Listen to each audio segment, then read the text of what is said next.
All right, good morning, good afternoon, good evening, whatever time you might be watching this video. Uh, Good to be together again. Um, have some updates for you about the trial, and then wanted to skim through a chapter of To Kill a Mockingbird again, trying to get through the whole thing prior to April 1st, the remaining few chapters here. First and foremost, thank you to Colton, Dakota, Tyler, Sochi, Kimberly, and Myhan. I appreciate the comments, whatever you're up to, and it's good to hear from people. So first and foremost, I should address Tyler posed a question and asked what we should do or what you all should do in anticipation of the trial. Currently, I'm not sure if you've been following the news around the world. Some schools have canceled for the entire year, and I mean, that has not happened here, but it has been tossed out as a possibility. So, obviously, if school were canceled or remotely completed for the entire year or the remainder of the year, obviously, we wouldn't be doing the trial. Coming back at the end of April, um, I think that at that point it's been so long it might not make very much sense to do it, but in a weird way, I still really want to do it.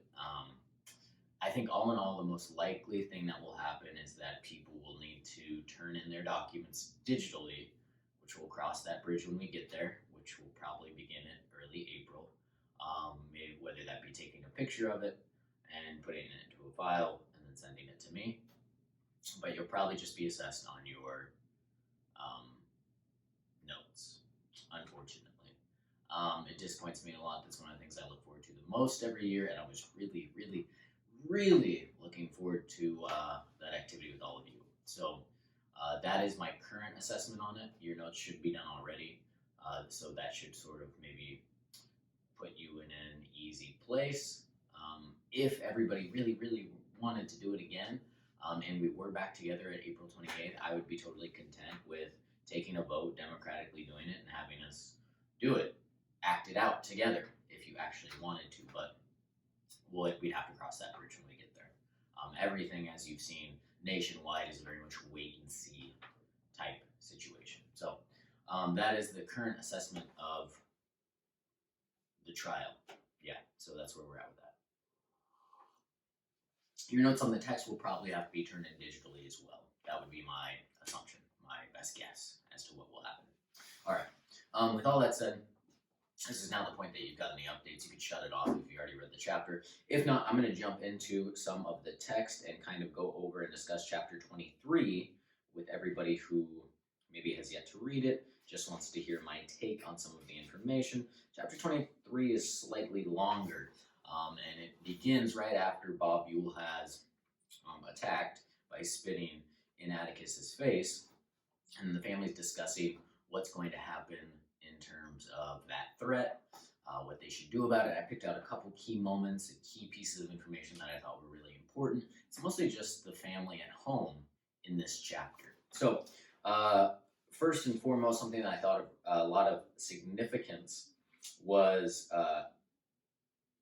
Atticus's the way he addresses what Bob Yule has done, the way he approaches it. And it really goes back to things he said way back in chapter 7, chapter 6, the things I put on the very front of your notes, the quote from him. So I'll read a little section from Atticus and then just briefly discuss that.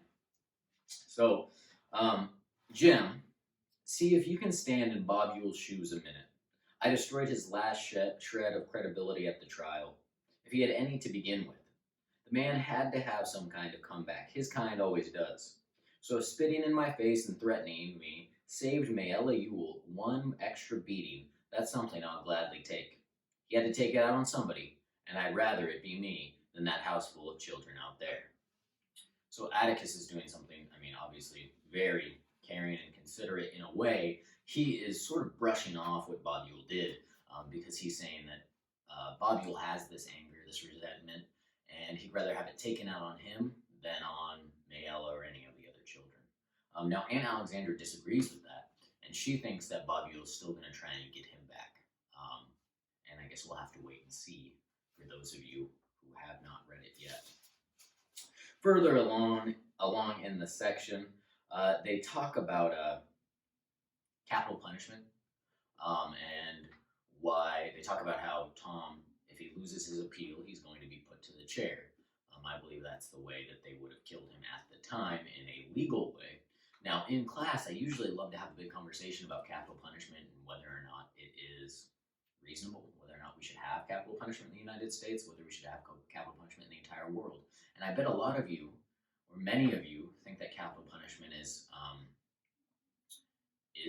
a good system. Some of you probably think it's a bad system. I'm not here to share with you my opinion about it, but I do think it's something really interesting and important to consider in some countries. Now, of course, we don't really have capital punishment in Oregon. It's still on the books, but it hasn't been done in a long time, and it's not even being pursued with the Jeremy Christian trial. If you don't know who that is, search it up. In other places, of course, they have it. They still do it. Lethal injection is the most common. A great film made about this is called Into the Abyss, if you're interested. Um, but in other countries, they don't have, some places don't have capital punishment at all. They don't even have life sentences. Some places, the maximum time you can spend in prison is 25 years. So, for example, a few years ago, a man went to an island where an all boys school was, and he brought a weapon, and he shot a whole bunch of kids, and he murdered a whole bunch of individuals, and he only got 25 years in prison. So that's just something that different countries do, depending on their approach to this. But obviously, they would be putting Tom to death for a rape.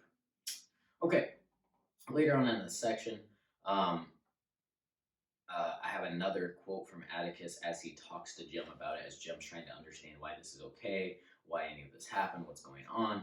And he says, "The older you grow and the more of it you'll see, the one place where a man ought to get a square deal is a courtroom, be he any color of the rainbow. But people have a way of carrying their resentments right into a jury box. As you grow older, you'll see white men cheat black men every day of your life.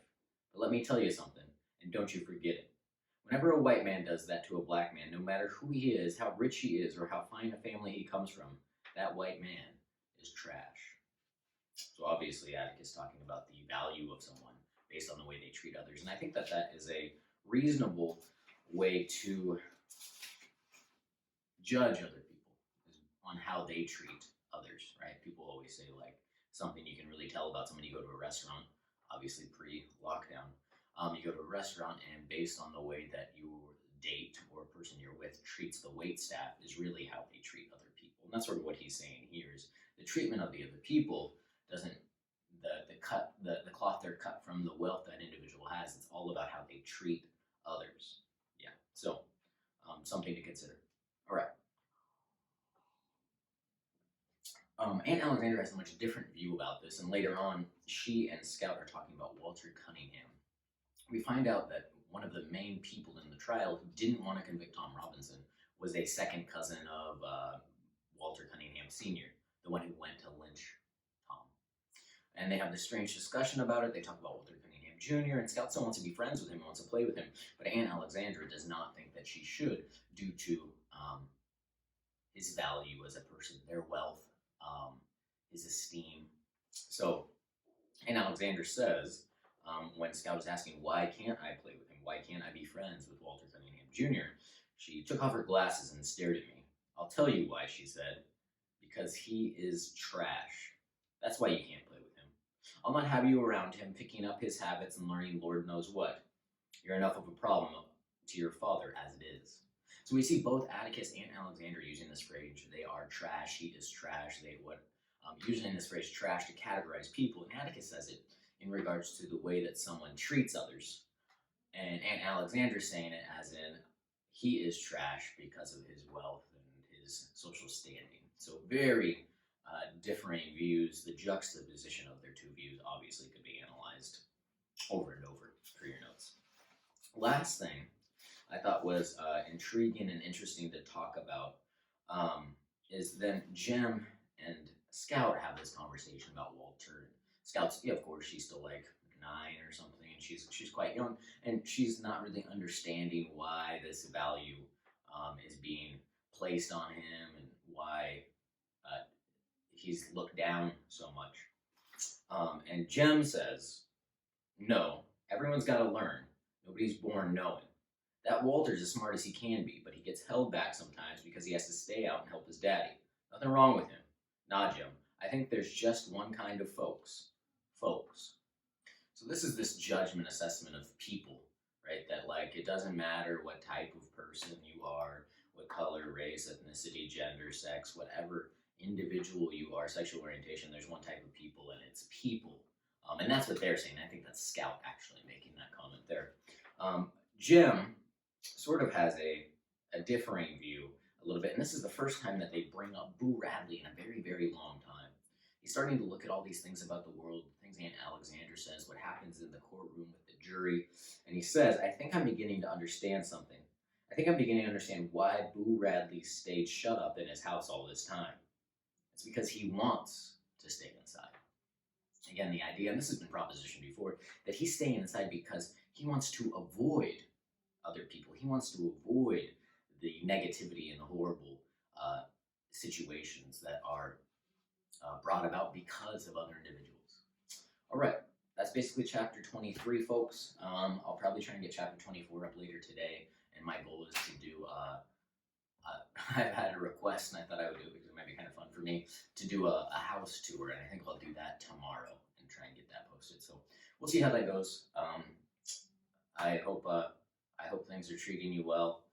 Thinking of you all dearly. Hope you're good and safe and maybe actually enjoying spring break.